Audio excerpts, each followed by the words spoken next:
नमस्कार, आप देख रहे हैं न्यूज़ 9 भारत और मैं हूं आपके साथ अशोक चौहान। देश और दुनिया की तमाम खबरों पर आइए डालते हैं एक नजर। बेटी से ही आबाद है सबके घर परिवार, क्यों देवी का रूप देवों को माना है बेटियां, घर को जो रोशन करे वो चिराग है बेटियां, अगर ना होती बेटियां तो थम जाता ये संसार।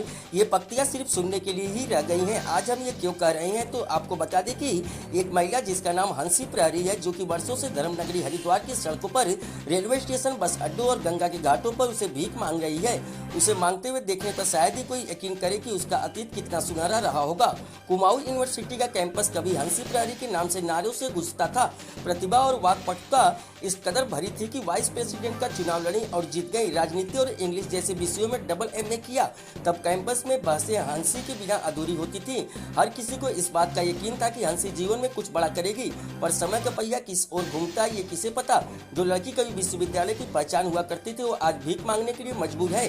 बेटी बचाओ बेटी पढ़ाओ से क्या हासिल हुआ? आज महिला एवं बाल विकास मंत्री रेखा आर्य आज धर्मनगरी हरिद्वार पहुंची, जहां नेहरू यूथ हॉस्टल में हंसी प्रहरी से मुलाकात कर उन्होंने कहा कि हंसी प्रहरी उत्तराखंड की बेटी है और आज उसके जो हालात है उसके हालात ऐसे क्यों हैं, इसके लिए राज्य सरकार ने मुझे भेजा है और यहाँ आकर मैंने उससे बात की, क्योंकि मैं भी अल्मोड़ा की रहने वाली हूँ और हंसी प्रहरी भी वहीं की है। आज इनसे बात करने पर मुझे लगा कि उनकी मानसिक स्थिति भी फिलहाल ठीक ठाक है। हमने उनसे कहा है कि महिला कल्याण विभाग में ये कार्य करें, जहाँ इनको मानदेय भी दिया जाएगा, रहने के लिए घर भी दिया जाएगा और उनके बच्चों को शिक्षा भी दी जाएगी, जिससे उनकी आर्थिक स्थिति सुधरेगी, साथ ही इनका जीवन यापन भी हो जाएगा। ऐसे में हंसी ने हरिद्वार से लगा होने के कारण कहीं और जाने से मना कर दिया। उन्होंने कहा कि मेरा जीवन यापन तो आश्रम में मिले भोजन से ही हो जाएगा, बाकी मेरे बच्चों को स्कूल से फ्री पढ़ाया जा रहा है। सरकार चाहती है तो मुझे रहने का सहारा दे दे। बस मौके पर हरिद्वार के मेयर ने रन बसेरे में रखने की बात कही। वीरेंद्र रावत की रिपोर्ट। जी, ये जो महिला है जो आपके संपर्क में कैसे आई और कब से आप इसकी मदद कर रहे हैं? ये तकरीबन पौने दो साल पहले ये इस संस्था में आई थी। इन्हें ये लगा था कि शायद ये कोई गवर्नमेंट बॉडी है जहाँ पर ये जॉब चाह रही थी। तो हमने बताया कि हम जॉब तो नहीं दे सकते, हम तो एक प्राइवेट संस्था है, लेकिन आपकी कुछ हेल्प कर सकते हैं। तो उसने शुरुआत में कहा कि मेरे बच्चे का एडमिशन है, उसमें मुझे थोड़े धन की आवश्यकता होगी। तो थोड़ा बहुत पैसे इसने चाहे वो हमने उपलब्ध करा दिए। मैं और मेरे कई मित्र हैं, जो कि इस कॉज में कोई ऐसी बात नहीं थी, बच्चे के एडमिशन की बात थी। उसके बाद इसको मैंने जाते वक्त कहा कि जब भी कोई ज़रूरत हो तो आप मेरे पास ज़रूर आ जाना। तो ये 2 महीने, 3 महीने, 4 महीने में एक बार ज़रूर मेरे पास आती है। जब मौसम बदलता है, बच्चे के कपड़े बदलने होते हैं, चेंज होने होते हैं, जब आती है, या कोई कंबल वगैरह चाहिए, बस इसी हिसाब से आती है। और कभी मैंने इसने 500 रुपये मांगे और मैंने 1000 रुपये देने की कोशिश की तो इसने कभी लिए नहीं। तो स्वाभिमानी है।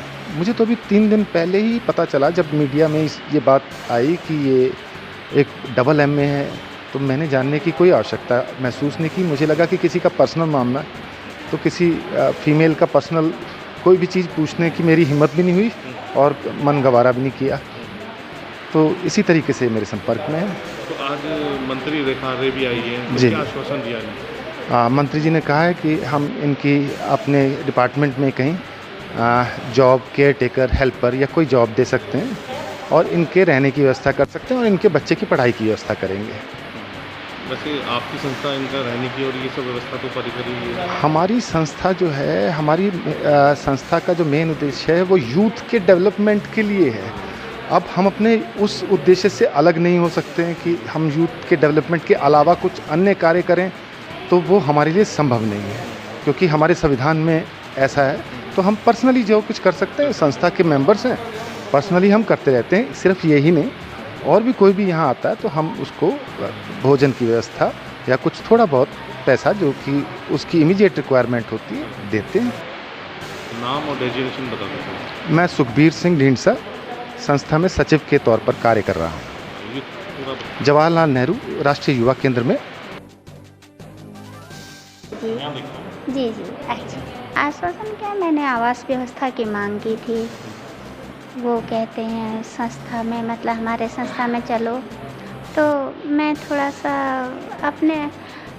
मैं अपने हिसाब से, हर व्यक्ति चाहता ना मैं अपने हिसाब से जीवन जीऊँ, होता है ना, हर व्यक्ति की सोच होती है ना भैया। हर मनुष्य की अपनी सोच होती है कि मैं अपने हिसाब से, जब तक वो इमैच्योर है तब तक तो वो माँ के सीने से लगे रहता है, लेकिन जब उसके अंदर मैच्योरिटी आती है ना तो हर आदमी की अपनी लिविंग स्टैंडर्ड, लाइफ स्टाइल अलग हो जाती है। और वो विशेषकर एजुकेटेड की, पढ़े लिखे की, अनपढ़ को तो थोप भी दो, लेकिन पढ़ा लिखा तो अपने ऊपर किसी चीज़ को कह रही हूँ कि मैं ये सोच रही हूँ कि मुझे एक आवास मिल जाए। और मैं अपने गुरुजी को प्रणाम नहीं किया तूने? हाँ, क्योंकि मुझे एक छोटा सा आवास मिल जाए, और आवास मिल जाए थोड़ा सा लोकेशन को मध्य नज़र रखते हुए, क्योंकि वातावरण का व्यक्ति के ऊपर विशेष प्रभाव पड़ता है, इस बात का ध्यान दीजिएगा। सामाजिक जैसा वातावरण होगा वैसा उसके ऊपर पॉजिटिव या नेगेटिव इफेक्ट पड़ेगा, ठीक है ना।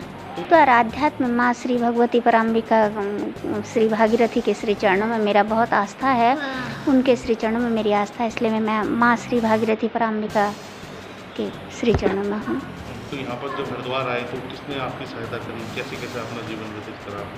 सहायता वायता क्या करना, रोटी कपड़ा और मकान मनुष्य की 3 मूलभूत आवश्यकताएं, भोजन भंडारा मेरा चली जाता है भागीरथी के श्री चरणों में, कोई ना कोई संत महंत और भंडारे में खाती हूँ मैं।